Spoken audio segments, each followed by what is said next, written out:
Welcome, everyone. I'm Jeffrey Goodman, Director of Marketing and Development for the YMCA of Northwest Louisiana. We're here at 318 Latino Studios for Shreveport-Bossier, my city, my community, my home. And I can't wait to have our discussion this week. Our guest is Clarrissa Stephens. Thanks for being here, Clarrissa. You're welcome. Thank you for having me. Of course. Happy New Year. Happy New Year to you. All right. So you and I first met about a year ago.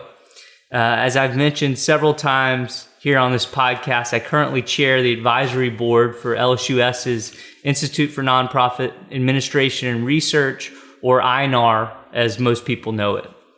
You were one of 15 nonprofit leaders selected to participate in an important INAR initiative, its first capacity building cohort.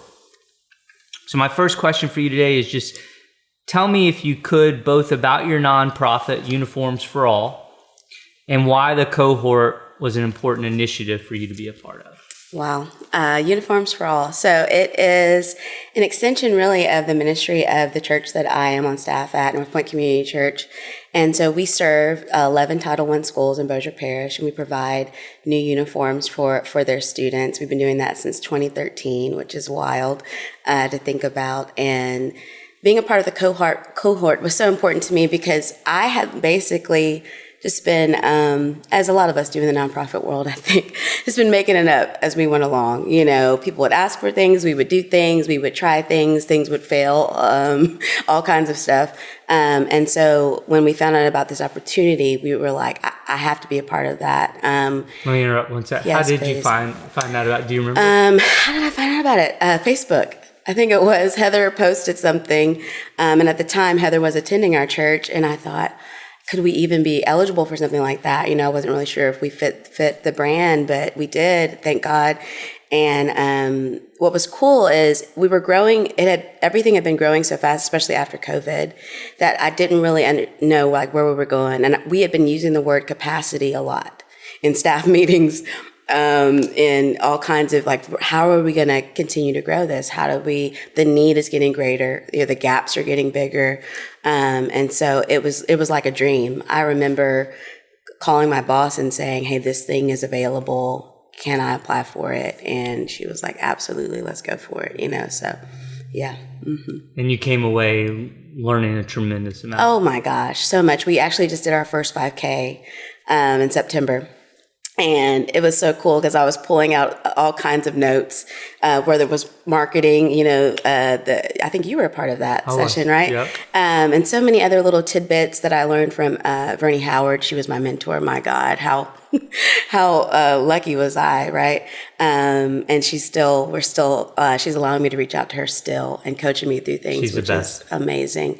She's on the board with me, so I get a lot of Vernie Oh time. my gosh. She's been in that seat before too. Oh, she is so wonderful. And so, yeah, I'm still, so I was the program director for Uniforms for All, and then we had another part of it that was like Meals for Students, where they were separated, but now they've all come together since the cohort, and I'm over all of that with someone under me. And I'm using so many things I learned, even in our staff meetings and all the different events that we're doing, pulling out my notes. Hey, remember they taught us this. Hey, they said this or whatever. So it's been tremendous. And I think they're currently, if I'm not mistaken, wrapping up the second one and about to start a third one. That's amazing. Yeah. That's amazing. All right, so I may be off on the years. If I am, please correct me. But for the past 14 years, I think, you've been on staff at Northpoint Community Church in Bossier, where you currently serve as a Connections and Community Relations pastor. My question is, just talk to me, if you would, a little about the church, and what I mean by that are just some of its values and focus as a church. Yeah. Well, we have a simple mission. It's to love God well. And we do that through exalting Jesus and loving each other, and then serving humanity is one of our big things. That's one of our 4 pillars. And these are the things that we say to everyone all the time, to each other. The things that we really build upon, you know, serving humanity really is one of those reasons that we do what we do for the schools. You know, sometimes people, they come into the church and they're like, hey, y'all spend a lot of money in the community, what about this or what about that? And really, it was just a vision of our lead pastors way back in 2013 that it was like, no, we have to take care of our neighbors. These are our neighbors. So that's a really big part of our church. And I think the reason that we attract a lot of people to our church, especially military people, young families, they want to do something for their community. They want to be a part of something like that. So. And just to orient people, where is it exactly in Bossier? It's on Airline Drive. Okay. So like going toward Benton, almost in Benton. Yeah. So yeah. Mm-hmm. Awesome. And who is the lead pastor of your side? Denny Rodney Duran and his wife Sarah Duran. They're our lead pastors. Yeah. Okay. All right. So you personally found the church by way of a fairly, I just the best adjective that came to me, fairly circuitous path. Having been, I think, a victim of domestic abuse, struggling maybe some with drugs, even finding yourself incarcerated at one point. I've heard you talk about how God gave you the grace to care. And I've heard you cite Romans chapter 8, verse 1. There's therefore now no condemnation for those who are in Christ Jesus. So for those listening today, talk to me a little about how the church has given you a reboot and allowed you to completely take your life to a different place. Oh my gosh. Wow. Yeah, I grew up going to church. My dad and mom were very involved in church, all of that stuff. And then very quickly, middle school, I kind of decided I just want to be cool. I just want to fit in like this Jesus stuff, all this stuff, So had a lot of years out in the wilderness, if you will, for lack of a better term. And ended up in situations that I never dreamed I'd be in, And when I kind of came to the end of myself in 2008, and I asked Jesus, I was like, hey, this is it. I can't do it anymore. I really felt like, and I'll tell people this, and I really believe this, I was ironing my clothes, getting ready to go to work. And I felt like I heard a voice say, can't you see no one can love you better than me? And I stood there bawling, ironing my clothes, never stopped ironing. And I just started to say, amen, all this stuff. This was February 2008. And then I went to what is now Northpoint. It was called actually Family Worship Center back then. It had been a church I had gone to some years before, actually, when I had gotten arrested. And in between being arrested and my trial date and all this stuff, and I thought, I got to go back to church. You know how it is. Maybe God will save me, it was an interesting time, 2001. But then left there and really just lived and did whatever, and got into that a relationship that was abusive, lost a son. Actually, today is 23 years to this day that I lost my son, which is wild. So a lot happened. But then, but those people who had seen me, they hadn't seen me in like 5 years. I walked through the doors. They treated me like I never left. They loved on me. They accepted me. And because of all of those years and all the things I had been through, I knew I needed something. I didn't know what it was. Now I know. I use the word freedom. I needed freedom. My mind was a mess. My heart was a mess. I was a mess. What does that mean to you, freedom? Like when you think of the word freedom, like how do you think about it? When I think about it, I think about what I always tell my kids, and me and my husband kind of have a motto. It's about being the same in every room. It's about getting to be who God created you to be without, before I was started following Jesus, I always tell people I was really a chameleon. I was a shapeshifter. I kind of became whoever I had needed to be depending on who I was around, and I didn't even know who I was. I didn't know what I liked. I didn't know. I just, was going with the flow. And so to be free to me, it means so many things, but that's the one big thing it means is that I get to finally be who God created me to be, even if people don't understand, even if, to be fully alive. I always think that's a great way to put it, to really feel, to be able to love people, to be able to have no strings attached in relationships, not manipulate, not, you know what I mean? To me, that's freedom. Mm-hmm. Love it. Mm-hmm. All right. Well, somewhat unknown fact about you. You are a World War II buff. Oh my gosh. So if you could, tell me what it is about World War II that is so fascinating to you, and perhaps share one or two of the stories from the war that you find most instructive. Oh my gosh. It's this is funny because I just finished watching a documentary about Winston Churchill yesterday, the day before. World War II, I just think there's so much to be learned from the past. I once thought I wanted to be a history teacher, when I was in school. The thing that always intrigues me about World War II is how it happened, how it all came to be, the Holocaust. How did we let it happen? How did humanity sit back and wait and watch?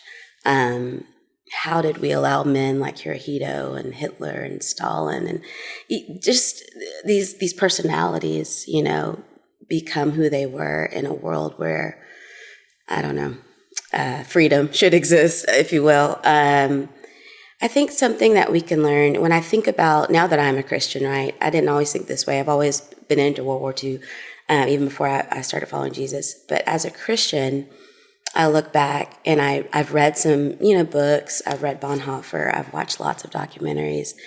And I've always wondered how the church stayed silent and kind of, almost self-interested while all of it was going on. And I think, when I think about our time in history, I always think, not on my watch. I'm a person, but I still think, gosh, Lord, I pray that we would never sit back and watch that happen and go, man, that's messed up. Let me get on with my everyday life. I think that's one of the big things I think about and why I'm so into it. Is there one is there one or two stories that kind of jump out to you as like, man, God, I love digging into that because it has so much that we can learn from. I mean, I know you mentioned the Holocaust, and I think, just it's coming to mind right now because I just watched this documentary, but the relationship that Churchill and Roosevelt had has always intrigued me, Churchill tried to get him involved in the war a lot sooner, and Roosevelt did what he did as the president of the United States, trying to take care of the country he was in. But I do think that their relationship was very important. I heard recently someone talk about, I think Roosevelt said this to Churchill, I'm glad that we got to be alive in the same decade. And I always think about strategic partnerships, and I'm grateful that in that space and time, those two men were on the same page, because I don't know where we'd be if they weren't, So, yeah. Love that. All right, I'm going to shift you again. So I've heard you talk in other interviews. I've heard you talk about the quote unquote circle check. Oh, yeah. So talk to me some. You're letting me talk about all of my favorite things. This doesn't seem right. Oh man. Diversity. I just think that there's a lack of it in our world. So I'm define sorry. First. Define first. diversity. Yeah, define circle check. Let me define the circle check. Okay. Tell people so people are going circle check. What is he talking about, and what is she talking about? So back in, I don't think it was 2020, I put together like a worksheet to help people, some in our church, some of my friends, and just kind of released it as a free resource to kind of think about the people in your circle. Are they all like you? Do they think like you? Do they believe like you? Do they look like you? I think that when we surround ourselves with people who think, look, act, everything like us, we really miss out. It's so funny. I've been thinking about it just this morning I was thinking about it, how this year I just finished up my professional life coaching certification, and one of the things I want to help people with is coach them into that. I know people who are like, Clarrissa, I want to have friends who are white or black or this or that, and I just don't know how. And I'm like, I always like, it's not that hard. But again, I'm also a military brat, lived in different places, and I get it. But I just think, man, we miss out when we lack diversity in our circles. What prompted you initially to put together that worksheet or to say, I need to do this? Well, as a church, we've always taken a stand against racism, which is something that's very bold in this area. It has lost us many constituents over the years and people not understanding that. And we were going through that time. Let me interrupt one second. When you say you've taken a stand against racism, sorry. What does that mean? That's a great question. So we talk about it openly. We've done podcasts, we've done workshops, we've done panels, things that have really, our pastors at the time, they're still on staff, but they're not our lead pastors anymore. We're really, starting actually in 2016, we started having some really what we called cultural conversations, and trying to be honest about the fact that the history of the South, this area even, that it's complex, that there's some stuff that we don't like to talk about that even still exists, that it would be great to in our lifetime see there be a shift and a change, And so that's what really prompted it. There were some things going on. And when you would do that in the church, there were some people that maybe weren't ready, or weren't wanting the church to go there or be that. Yes. Every time. 2016 really stirred up some of that when we first started having some of those panels on Wednesday nights. And then again in 2020 with everything that was happening with George Floyd and all of that, like, we just felt like, I've always, my hat is off to our then lead pastors who are great friends of mine now. They knew the risk they were taking by saying the things that they said and saying them on Sunday mornings and putting this effort into podcasts and panels and stuff like that. But somebody had to say something, So for people who are looking at their circle going, it's kind of monotone or one-dimensional. Mm-hmm. Give me maybe Clarissa's 3 to 5 different pieces of wisdom to begin the journey to broaden your circle. Yeah, I think this is what literally was stuff I've said to some of my friends who've asked me this. Like I tell them go on their Facebook page or their Instagram, and just kind of scroll and go, oh. Okay, there's everyone in the picture. We all look the same. We all, whatever, that's a tell, right? I think. Another thing that I do for myself, and even, I talk about this with our kids now who are in their 20s. If there's, every time you go out, every time you're having that dinner party or whatever, everyone's always on the same page about everything. That's another great, there's no difference in opinion here, For me, that's a big one, and I can even find myself slipping into that, that safety. It's just easier, So I think that's a big one. And then also, I think, I always think about talking to people about like their public life and then their private life. If in your private life, you don't have, it's almost safe to use words you wouldn't use in your public lives, whether they be slurs or jokes or, things like that. To me, that's a big tell too, And not tells, but kind of steps to begin correcting. Exactly. What sort of guidance or wisdom do you have around that? Because it can be very scary, or it can be very uncomfortable or awkward. So what are some suggestions for people who say, I want to do something about this?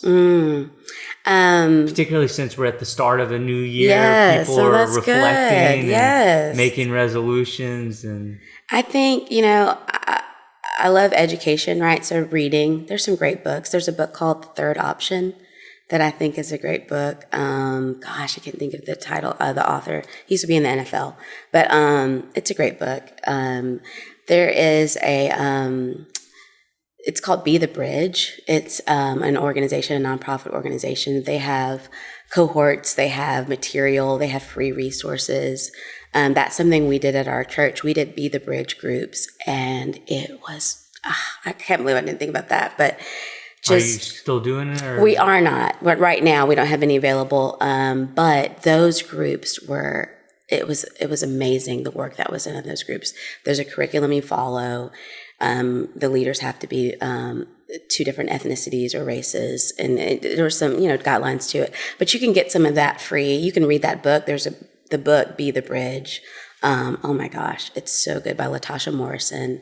So reading. I also think, but I love documentaries. Watch a good documentary. Watch a good civil rights documentary. Don't. Give me one of your favorite. Oh gosh, I can't think of any of the names right now. I'm like, It's all right. No, it's okay. Hearts and Minds, no? Maybe. I don't know. There's one on PBS that my whole family, we just watched and ate up. I can't think of what it was called some years ago. But I think, and then this is some of my friends who have come to me and admittedly said, Clarrissa, I realize that I've allowed racism from my grandfather, my father, whatever, black and white, friends, to come down into my generation, and my kids are now struggling or whatever.